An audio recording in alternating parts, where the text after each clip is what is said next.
Look now at the behemoth, which I made along with you. He eats grass like an ox. See now, his strength is in his hips, and his power is in his stomach muscles. He moves his tail like a cedar. The sinews of his thighs are tightly knit.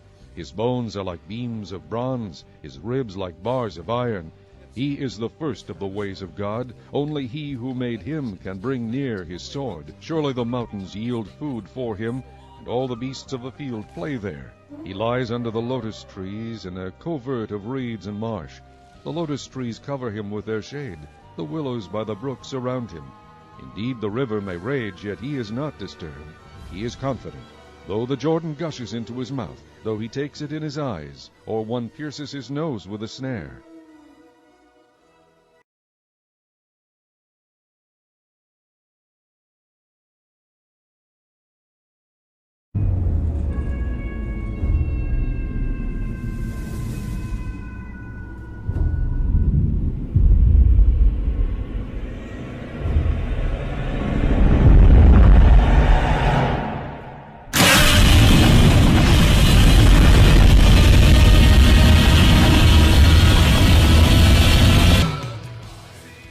Can you draw out Leviathan with a hook, or snare his tongue with a line which you lower?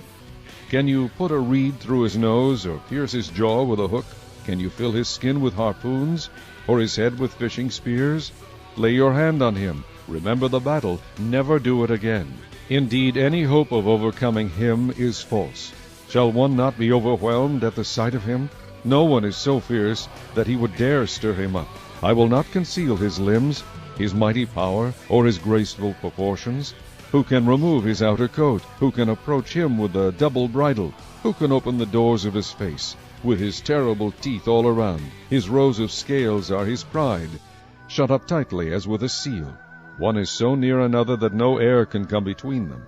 They are joined one to another, they stick together and cannot be parted. His sneezings flash forth light, and his eyes are like the eyelids of the morning. Out of his mouth go burning lights, sparks of fire shoot out.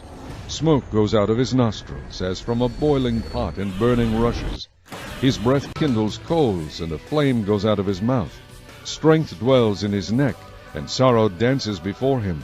The folds of his flesh are joined together, they are firm on him, and cannot be moved. His heart is as hard as stone, even as hard as the lower millstone. When he raises himself up, the mighty are afraid. Because of his crashings they are beside themselves. Though the sword reaches him, it cannot avail, nor does spear, dart, or javelin. He regards iron as straw, and bronze as rotten wood. The arrow cannot make him flee. Slingstones become like stubble to him. Darts are regarded as straw.